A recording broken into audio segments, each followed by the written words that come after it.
ओम अतुलित बलधामं हेमशैलावदेहं धनुजवन कृशानं ज्ञानिनाम् अग्रगण्यं सकलगुणनिधानं वानराणां धीशं रघुपति प्रिय भक्तं वातजातं नमामि। नमस्कार, स्वागत है आपका आचार्य वाणी में। मैं आचार्य डॉक्टर विक्रमादित्य आपके साथ हूँ और आज का विषय हमारा जो है कि वो मंगल का परिवर्तन जो होने जा रहा है वो क्या प्रभाव उत्पन्न करेगा। मंगल 26 अगस्त से लेकर 20 अक्टूबर तक मिथुन राशि में रहेंगे। मिथुन राशि यदि हम बात करें सिंह राशि वालों के लिए 11वें भाव में पड़ती है और 11वें भाव के मंगल, लाभ में गए हुए मंगल विशेष तौर पर सिंह राशि वालों के लिए बड़ा विशेष महत्व रखते हैं, क्योंकि मंगल आपकी राशि के अनुसार से भाग्येश हो जाते हैं और भाग्येश के साथ साथ वो बड़ा विशेष योग करते हैं। सुखेश भी, भाग्येश और सुखेश यदि लाभ में चले जाएं तो सीधा सीधा सिद्धांत निकलता है तो अच्छा योग बनेगा। लेकिन मंगल यह कमज़ोर अवस्था में है, इस बात का थोड़ा समझ लीजिए, क्योंकि मंगल नीचाभिलाषी है। कर्क राशि में जब जाते हैं तो मंगल नीच के हो जाते हैं, उससे एक राशि में पहले में यानी नीच की तरफ भागते हुए मंगल जो है वो अब नित्याभिलाषी कहे जाते हैं। जैसे उच्चाभिलाषी, ये कॉन्सेप्ट शायद बहुत सारे लोगों को अध्ययन करते वक्त ज्योतिष में सिखाया जाता है, उच्चाभिलाषी नित्याभिलाषी ग्रह। तो मंगल जो नित्याभिलाषी हो जाते हैं तो थोड़ी कमज़ोर अवस्था में आ जाते हैं। ऐसे में यदि मंगल को शक्ति दी जाए तो आप समझें कैसे कहा हमने आपको कि आपकी राशि के जो है भाग्येश और सुखेश। कौन नहीं चाहता कि भाग्य से कि हमारा भाग्य जो है वो बढ़िया रहे, कौन नहीं चाहता जीवन में सुख के योग बढ़िया बने। अब भाग्येश और सुखेश यदि कमजोर हो तो जितनी स्थिति बनने के योग हैं, जहां बैठे हैं लाभ वाले स्थान में, वहां थोड़ी कमजोर स्थिति में हो तो उसको शक्ति देने की जरूरत है। और ऐसे में मंगल का प्रभाव तो आप समझ लीजिए ये आपके लिए पॉजिटिव ही है। अब जितना आप अच्छे कार्य करेंगे, शुभ कार्य करेंगे, बढ़िया कार्य करेंगे, उतना मंगल को शक्ति देने का प्रयास करेंगे, हनुमान जी का स्तवन करेंगे। मंगल की शक्ति को बढ़ाने के लिए सबसे बढ़िया काम है हनुमान जी। कहा गया ना, मंगल को जन्मे मंगल ही करते, मंगलमय भगवान, तो मंगल ही मंगल है। सबस्त हम जब भी कोई कार्य करते हैं तो मंगल को, वैसे तो हमारे यहाँ कहा गया सेनापति, लेकिन कई लोग मंगल के नाम से डर जाते हैं। मांगलिक हो गया बच्चा, रे मांगलिक, एक तरफ तो हम कह रहे हैं मांगलिक को, फिर कहते हैं डर जाता है बच्चे डर जाते हैं कि मांगलिक अशुभ, मांगलिक शुभ। मांगलिक कार्य ही शुभ है। सर्व मंगल मांगल्य, समस्त मंगल जो कहा गया ना कि भगवान मंगल की कामना करते हैं, मंगल की कामना करते हैं, शुभ की। मंगल का मतलब ही शुभ है।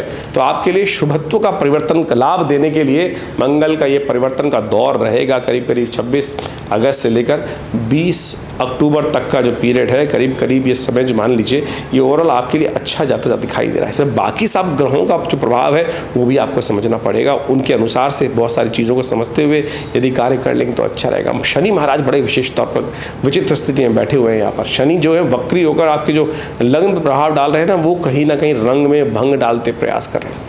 लेकिन यदि मंगल का उपाय कर लोगे तो वो भी ठीक होगा। हमें इस समय आपको दिखाई देता है ग्रह नक्षत्रों के दृष्टिकोण से आपके लिए ये मंगल का जो परिवर्तन है ये विशेष तौर पर आपके लिए सम्मान में इजाफा करने के योग बना सकता है कई मामलों में, कार्य में सफलता देने के योग बना सकता है कई मामलों में।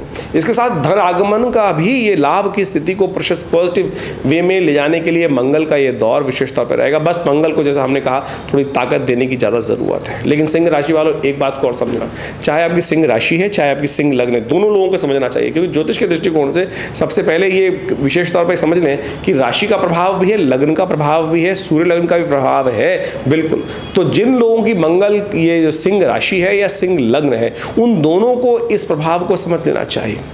लेकिन इन दिनों मंगल का जो संबंध एक विशेष बनने जा रहा है वो बना रहेगा शुक्र के साथ भी, और शुक्र अपनी नीचस्थ अवस्था में चल रहे हैं, कन्या राशि में वो चलेंगे कुछ दिन तक मंगल के इस प्रकार के योग में। और मंगल की पूर्ण दृष्टि शुक्र पे जब पड़ती है तो थोड़ा सा अननेसेसरी की मित्रता जो है वो गलत लोगों से ना हो जाए, इस बात का ध्यान रखना।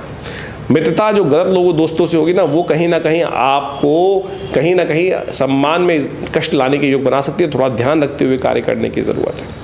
एक बात और, सफलता देने के योग दे रहा है, लेकिन कहीं ना कहीं थोड़ा सा जो ओवर एज व्यक्ति हैं, जो थोड़े से एज में ज़्यादा लोग व्यक्ति हैं, उनको थोड़ा ध्यान रखना चाहिए स्वास्थ्य के मामले में, विशेष तौर पर हृदय के संबंध में अपनी चीज़ों को अननेसेसरी की एंजाइटी ना बढ़ाएं, गुस्सा ना बढ़ाएं, जिद ना बढ़ाएं। इमोशनल टॉर्चर्स की वजह से थोड़ा सा दिल पर चोट लगने के योग बनते दिखाई देंगे। थोड़ा दिल का ध्यान रखने का आपको अवश्य प्रयास करना चाहिए। एक मुद्रा बता देता हूँ, ये मुद्रा विशेष तौर पर मृत संजीवनी मुद्रा है, हृदय को साउंड करने वाली मुद्रा है। हमारे पिता आचार्य श्री केशव देव जी की निजी खोज है। पहली उंगली को अंगूठे के बेस पर लगाकर बीच की दोनों उंगलियों को अंगूठे के अग्रभाग से जोड़ दें।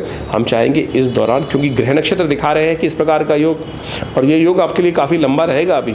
तो ध्यान रखें, जो बुजुर्ग लोग हैं, थोड़े से 60 साल ऊपर वाले लोग जो है, 55 से ऊपर साल लोग हैं, अपने हृदय, वैसे तो आजकल हृदय रोग बहुत यंग जनरेशन में हो जाता है, तो लेकिन तो ये मुद्रा का अभ्यास यदि करेंगे ना, तो इससे आपको बहुत जल्दी प्रकार से एक बहुत आध्यात्मिक दृष्टिकोण से भी लाभ प्राप्त होगा, हृदय भी साउंड होगा। तो इस बात का ध्यान रखते हुए कार्य करना आपके लिए बहुत ज़रूरी रहेगा। मंगल का नित्यपति मंत्र जप करें, हनुमान चालीसा का नित्यपति पाठ करने का प्रयास करें। ये सुंदर उपाय हैं, बहुत सारे और भी उपाय हैं, वो समस्त आपके समक्ष रखने का प्रयास करेंगे। देखिए, यहाँ पर हम एक ग्रह के बारे में आमतौर पर बोलते हैं, क्योंकि अगर कई सारे ग्रहों के कॉम्बिनेशंस के बारे में बोलेंगे, देखिए इस दिन दौरान बुध का भी बड़ा विशेष योग बनता दिखाई दे रहा है। बुध भी आगे पीछे होंगे बहुत सारे। आप समझें कि जब का ये बुध का जो ट्रांजिट है, कभी मार्गी हो रहा है, कभी वक्री हो रहा है, कभी वक्री होते हुए राशि बदल रहा है और फिर अस्त हो जा रहा है, बार बार उदय हो रहा है। तो ये मंगल का जो उठापटक चल रही है, देखिए ध्यान रखिएगा, आपका व्यवसाय दृष्टिकोण से शनि महाराज का इस वक्त वक्र स्थिति में बैठना, फिर इसी दौरान बृहस्पति भी वक्र स्थिति में जाएंगे। तो ये समझें, तो ये कहीं ना कहीं जो स्पेकुलेशन वाले बिजनेस में लोग हैं, शेयर इत्यादि के काम में हैं, या किसी भी धंधे में थोड़ा सा विश्वास करके कार्य करना है, दाव पे लगाने का काम करना है, वहाँ फंस सकते हैं, और मंगल ऐसे में फिर आपको जो समस्याएं उत्पन्न कर रहा है वो सब हमने आपको बता दी, इमोशनल टॉर्चर्स और कई प्रकार के हृदयाघात इत्यादि की समस्या हो सकती है। तो थोड़ा बर्दाश्त, जितना नुकसान बर्दाश्त कर सकते हैं, अलर्ट होकर काम करने की ज़रूरत है। इस दौरान विशेष तौर पर मंगल के उपाय अच्छे से करने का प्रयास कीजिए, क्योंकि स्वास्थ्य के मामले में थोड़ा सा ग्रह भारी दिखाई देता है, तो उसके लिए महामृत्युंजय मंत्र का जप करना भी अच्छा रहेगा। भगवान शंकर का अभिषेक करते हुए महामृत्युंजय मंत्र इत्यादि का जप कर दें तो अच्छा रहेगा। एक बात और ध्यान रखिएगा, इन दिनों ग्रहों की स्थिति ऐसी है कि कमिटमेंट करने से बचें, अननेसेसरी की कमिटमेंट। वाणी कई कहतेगा जी आपने तो कहा था, आपकी जवान थी, आपने जवान दी थी और मेरे को आपने इस प्रकार से आप ये स्थिति नहीं पूरा कर रहे हैं, तो वहाँ पर भी आपके लिए फंसने के चांसेस रखते हैं। तो किसी भी कॉन्ट्रैक्ट इत्यादि में अननेसेसरी कॉन्टैक्ट से बचने का प्रयास करें। बहुत ज़्यादा अननेसेसरी की ट्रैवल से बचने का आपको प्रयास करना चाहिए। ग्रह नक्षत्र दृष्टिकोण का जो प्रभाव है वो हमने आपको समझाने का प्रयास किया है, क्योंकि मंगल के साथ साथ जो बाकी ग्रहों का कॉम्बिनेशन है, वैसे तो हम इस पर सिर्फ मंगल की बात कर रहे थे, हम बाकी सब ग्रहों के संबंध में जानना चाहते हैं, तो पूरा अच्छा ये रहेगा कि हम ज्योतिष की जन्मपत्रियों को समझते हुए कार्य करने का प्रयास करें, क्योंकि जन्मपत्री में दशाएँ, अंतर्दशाएँ वो सब समझ में आती हैं। लेकिन हम वीडियोज़ के माध्यम से, संवाद के माध्यम से आपके साथ जुड़ते हैं, तो बहुत ज़्यादा कॉम्प्लेक्स नहीं करना चाहते, चीज़ों को सीधी तौर पे आपके समझ रखना चाहते हैं। तो सिंह राशि वालों, इस सिद्धांत को समझते हुए आपको कार्य करना चाहिए। मंगल के मंत्र का जप करना चाहिए, हनुमान चालीसा का पाठ करना चाहिए, और जिन जिन मामलों में शनि आपके ग्रहों को बाकी प्रभाव है उन सबको उपाय बताए हैं और आगे बता रहे हैं, उनको समझते हुए कार्य करेंगे तो अच्छा रहेगा। देखिए, इस प्रकार से ज्योतिष के अंतर्गत जो विभिन्न गणनाओं के माध्यम से निष्कर्ष निकलता है, यानी ग्रह की अवस्था को समझते हुए उसकी जो स्थिति समझ में आती है, उसके अनुसार से, ज्योतिष शास्त्र के अनुसार से, पौराणिक काल के अनुसार से, पौराणिक मतों के अनुसार से, वैदिक मतों के अनुसार से अनेक उपाय शास्त्र में बताए गए हैं। मंगल को ठीक करने के लिए, मंगल के शांत को, उपद्रव को शांत करने के लिए शास्त्र में वैसे तो अनेक उपाय हैं, लेकिन सबसे श्रेष्ठ जो है वो हनुमान जी का स्तवन है। हनुमान जी का स्तवन, हनुमान जी का पाठ करना, क्योंकि मंगल को जन्मे मंगल ही करते, मंगलमय भगवान हनुमान जी महाराज हमेशा कष्ट का निवारण करने वाले हैं, और मंगल का दिन उनके लिए विशेष तौर पर समस्त प्रकार से शुभ कहा गया है। और मंगल के मंत्र का भी जप कर सकते हैं, हनुमान चालीसा का पाठ कर सकते हैं। हनुमान जी की तो अनेक साधनाएं हैं, उन सबको करके मंगल के तमाम दुष्प्रभावों को ठीक करने के लिए अनेक उपाय शास्त्र में वर्णित है। ज्योतिष के दृष्टिकोण से भी समझना चाहिए कि मंगल है कौन। मंगल वास्तविक तौर पर वीरभद्र कहे गए हैं।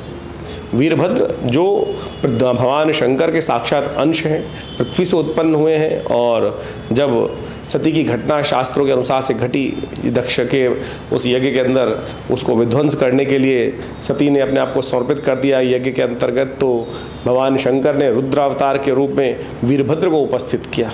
भगवान शंकर के पसीने से जो बूंदें पृथ्वी पर पड़ी, उसी से वीरभद्र उत्पन्न हुए, और उन्होंने जाकर उस दक्ष के यज्ञ को विध्वंस किया, और बाद में भगवान शंकर के आशीर्वाद स्वरूप वही भूमिपत्र मंगल के रूप में प्रतिष्ठित हुए। तो अर्थात मंगल का स्तवन करने के लिए भगवान शिव का स्तवन भी समस्त प्रकार से कल्याणकारी शास्त्र में वर्णित किया गया है।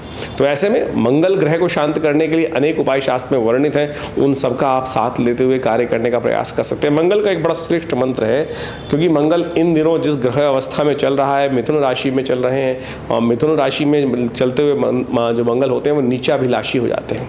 देखिए, ज्योतिष के दृष्टिकोण से बात समझें कि जो मंगल है वो जिस राशि के स्वामी हैं वो है मेष और वृश्चिक राशि के स्वामी। मकर पे जाके मंगल उच्च के हो जाते हैं और कर्क पे जाकर मंगल नीच के हो जाते हैं। जिस प्रकार से कहा जाता है कि ग्रह जिस राशि पर उच्च का होता है उससे एक पहले राशि जो होती है वो उच्चाभिलाषी ग्रह माना जाता है, और कहा जाता है कि उच्च से होने से ज़्यादा ताकतवर ग्रह उच्चाभिलाषी ग्रह होता है। उसी प्रकार से जब कोई ग्रह नीच अवस्था में जा रहा है, यानी कम से कम बहुत शीर्ण अवस्था में, कमज़ोर अवस्था में जाने वाला होता है, जैसे मंगल की नीचस्थ राशि जो है वो है कर्क राशि, उससे एक राशि पहले मिथुन राशि पड़ जाती है, वहाँ कहा जाता है निच्चाभिलाषी, यानी नीच होने के बिल्कुल जाकर सन्निकट आ गया है। तो ऐसे में मंगल और क्षीण हो जाता है। ऐसे में आपकी राशि के अनुसार से आपको समझा आपने कि क्या कुछ प्रभाव उत्पन्न हो रहा है, तो मंगल को शक्ति आप उसका ऐसा प्रभाव उत्पन्न करने का प्रयास करें जिससे कि मंगल का नेगेटिव प्रभाव समाप्त हो जाए और पॉजिटिव प्रभाव आरंभ हो जाए। बहुत सारे लोग उपाय के तौर पर नग धारण करने की बात करते हैं। देखिए, नग आमतौर पर यदि बिना मंत्र जागृति के, बिना उसके सिद्ध करे हुए धारण कर लोगे तो वो स्टेरॉइड की तरह काम करेगा, यानी एक ताकत देने का प्रयास करेगा। खराब अवस्था में है तो उसको ताकत दें, वो कहा क्या प्रभाव आपकी राशि के अनुसार से कर रहा है वो तो समझ में आएगा नहीं उस ग्रह को, वो तो सीधा सीधा ताकत देना शुरू कर देगा।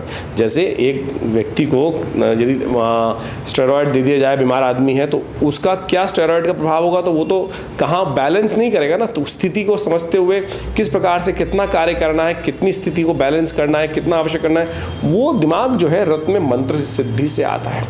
तो मंत्र सिद्ध करे बिना यदि यंत्र को धारण कर लें, नग को धारण कर लेंगे, तो फिर उसका प्रभाव पॉजिटिव नहीं होगा, कहीं ना कहीं नेगेटिव भी हो सकता है। तो सबसे श्रेष्ठ कार्य है मंत्र जप करना, दान करना, जो और मंत्र जप करके, जैसे मंगल का मंत्र है ओम क्रांग क्रीं क्रौंग सै भौमाय नमः, इसका जप कर सकते हैं। हनुमान जी को चोला चढ़ा सकते हैं। सबसे श्रेष्ठ जो उपाय है, सरलतम उपाय है, हनुमान जी को चोला चढ़ाएं। और उसके साथ साथ भगवान शिव का, क्योंकि साक्षात शिवंशी हैं वीरभद्र जो हैं, तो उनका भी आप स्तवन कर सकते हैं, शिव का ध्यान, शिव का मंत्र कर सकते हैं। और सबसे अच्छा रहेगा गुड़ के, गन्ने के रस से यदि मंगलवार के दिन भगवान शंकर का रुद्राभिषेक कर लिया जाए। ओम त्र्यंबकम यजामहे सुगंधिम पुष्टिवर्धनम उर्वारुकमिव बंधनान् मृत्योर्मुक्षीयमामृतात्, इस मंत्र का जप करते हुए भगवान शंकर का अभिषेक करना भी ये मंगल को की नेगेटिव प्रभाव को ठीक करने वाला उपाय रहेगा। सरलतम उपाय हम आज कार्यक्रम के माध्यम से आपके समक्ष रखना चाहते हैं, शास्त्र मत से रखना चाहते हैं। ज्योतिष एक वास्तविक तौर पे वेद का अंश है, और वेद के अनुसार ही, अध्यात्म के अनुसार ही उन सब समस्त उपायों को करने का प्रयास करना चाहिए। आज एक बड़ी अलग सी स्थिति बन गई है कि जिस प्रकार से लोग ना तो शास्त्र को समझते हैं और ना ही पुराण इत्यादि का अध्ययन करते हैं, ना ही उनका अध्ययन उस प्रकार का है, लेकिन टोटकों में फंस जाते हैं और अनेक प्रकार के उल्टे सीधे टोटके, कोई लाल किताब, कोई पीली किताब, कोई नीली किताब, या कुछ और स्थिति को समझकर जिस प्रकार से उपाय बताने का प्रयास करते हैं, और वो उन पुस्तकों से, मैंने उन सब किताब पुस्तकों का, लाल किताब का सुंदर अध्ययन किया, समझा। मेरे पिताश्री आचार्य श्री केशव देव जी महाराज के सानिध्य में रहकर मुझसे सब चीज़ों को सीखने का अवसर मिला। तो हमारे यहाँ तो 1970 के दशक में ही उस लाल किताब का पदार्पण हो गया, तब से बाल्यकाल से ही, यानी मैंने जब 5 साल का था तब से ही उसका अध्ययन शुरू किया, समझा। जो उपाय आज तथाकथित तौर पर किस प्रकार से नाम बताए जाते हैं वो बिल्कुल उनसे कोई रिलेटेड नहीं है। तो आप समझें, शास्त्र वर्णित उपाय या कहीं भी किसी भी ग्रंथ से उपाय वर्णित, तो उनको समझते हुए कार्य करने का प्रयास करेंगे तो अच्छा रहेगा। तो हमने अब इस कार्यक्रम के माध्यम से आपके समक्ष जो आपके ग्रह को ठीक रखने के लिए जो उपाय बताए हैं उनको आप सीधी तरह से करने का प्रयास करोगे तो देखिएगा परिवर्तन के योग बहुत अच्छा रहेगा और मन भी शांत होगा। आप समझे कि आप भगवान का रुद्राभिषेक करके आए, हनुमान चालीसा का पाठ कर ले, आपके हाथ से तो कुछ गया नहीं, आपके मन में भी भाव आया, पवित्र आया, परमात्मा का सानिध्य मिला। एक इसका सुपर नेचुरल प्रभाव भी तो है, परमात्मा की शक्ति का के साथ आप जुड़े, थोड़ी देर अध्यात्म का ध्यान किया, और उसके बाद नहीं तो क्या होगा, कोई कुछ और करा रहा है, कोई आपके नग ही बेच दिया किसी ने आपको, आपसे पैसे ले लिए, और उसके बाद उस नग ने पता नहीं जेन्युइन है नहीं है, कल्चर्ड है क्या है, किस प्रकार की स्थिति है, यानी रंग के लकड़ी दे दी है, क्या कर दिया है। तो ये बड़ी विचित्र स्थिति बन गई है। तो आप ज्योतिष को सरल रूप में समझने का प्रयास करें। हमने इस कार्यक्रम के माध्यम से आपके समक्ष वो सरल विशेष तौर पर उपाय रखने का प्रयास किया है। तो आप इसके माध्यम से सबसे श्रेष्ठ है मंत्र जप, ओम क्रांग क्रीं क्रौंग सै भौमाय नमः। हो सके तो सबसे बढ़िया और के काम करें, हम इस मंत्र से यज्ञ कर लें। हमारे विवेकानंद योग आश्रम में नित्य प्रति करीब 8 घंटे यज्ञ होता है और रविवार को समस्त नवग्रहों की शांति के लिए नवग्रहों के विभिन्न मंत्रों के द्वारा एक सुंदर यज्ञ का कार्यक्रम रखा जाता है, जो चलता है सुबह करीब करीब 8:30 बजे से लेकर 10 बजे के मध्य में। तो आप सब बिना किसी शुल्क के, जी हाँ, कोई शुल्क नहीं लिया जाता, आप सब उस आश्रम में चलने वाले यज्ञ में आकर स्वयं बैठ सकते हैं। वैसे तो नित्य प्रति 8 घंटे यज्ञ चलता है जैसा हमने आपको कहा, लेकिन रविवार के दिन सुबह 8 से लेकर करीब करीब 10 बजे तक का एक कार्यक्रम सब लोगों के लिए सामूहिक तौर पर एक सुंदर व्यवस्था विवेकानंद योगाश्रम दिल्ली में लक्ष्मी नगर क्षेत्र में रहती है। आप स्वयं आकर उस यज्ञ में विराजित हो सकते हैं, यज्ञ में आहुति दे सकते हैं। और यज्ञ की आहुति, शास्त्र कहता है यज्ञो वही श्रेष्ठतम कर्म, ये संसार का सबसे श्रेष्ठ कर्म है। देखिए, आपने किस दान दिया, मैं दान की बात तो बहुत हम बोलते हैं, लेकिन दान भी विशेष तौर पर सोच समझ के देने का प्रयास करना चाहिए। आपने दान किया किसी व्यक्ति को, कहीं उसने उसका गलत उपयोग कर लिया तो आपने भी नहीं सोचे समझे दिया, तो हम जो आहुति दे रहे हैं वो साक्षात परमात्मा को दे रहे हैं और वो उससे श्रेष्ठ नहीं हो सकता। वही उनके अधिकारी हैं जो आपने यज्ञ हविष्य लेकर, आहुति लेकर, घी लेकर, विभिन्न सामग्री इत्यादि लेकर उस मंत्र का जप करते हो, ओम क्रांग क्रीं क्रौंग से भौमाय स्वाहा, इस मंत्र से आहुति प्रदान करी अग्नि को। और वो अग्नि स्वाहा के साथ साथ उस आहुति को लेकर, स्वाहा जो है अग्निदेव की भार्या है, उस देवता तक उस मंत्र की आहुति को पहुँचा देती है और आपको सीधा उसका प्रभाव लाभ मिलता है। ये शास्त्र का विधान है, इसको हमको समझना चाहिए। इसीलिए कहा गया है कि यज्ञ सबसे श्रेष्ठ है। मंत्र जप और यज्ञ दोनों को यदि समाहित कर कर अपने ग्रहों के उपचार के लिए आप कार्य करेंगे ना, तो बहुत सुंदर कार्य रहेगा। कष्टों को निवारण करने की स्थिति बहुत जल्दी बनेगी। ये मंत्र बहुत शक्तिशाली है। ओम क्रांग क्रीं क्रौंग से भौमाय नमः, इसका चमत्कार हमने बहुत सारे लोगों को देखा है। यदि आपके मंगल को इस जिस स्थिति में है उसको ठीक करने के लिए इस मंत्र का ही नित्य प्रति 108 बार जप कर लें, थोड़ी देर इसका हवन कर लें, और तो देखिएगा इसके मंगल के नेगेटिव प्रभाव से आपको तुरंत रास्ता प्राप्त होने का अवसर मिलेगा। और ऐसे में ये बात भी आपके समक्ष रखना चाहेंगे हम लोग कि विवेकानंद योगाश्रम जो हमारा संस्थान है, करीब करीब पिछले 70 सालों से योग, प्राकृतिक चिकित्सा, आयुर्वेद, ज्योतिष, भारतीय संस्कृति, तंत्र इत्यादि, मंत्र इत्यादि और इन समस्त भारतीय संस्कृति प्राच्य विद्याओं के ऊपर बड़ा सुंदर शोध कार्य कर रहा है। 100 पुस्तकें हमारे आश्रम की तरफ से प्रकाशित हुई हैं। बहुत सारे विभिन्न शास्त्रों के माध्यम से बहुत सारे विभिन्न नए इंटरप्रिटेशंस, नए उनका जो विशेष तौर पर उपदेश है वो रखा गया है इन पुस्तकों के माध्यम से। और समय समय पर हम विभिन्न चैनल्स के माध्यम से आपके साथ इस कार्यक्रम के माध्यम से जुड़े ही रहते हैं और आपके प्रश्नों का समाधान देते रहते हैं।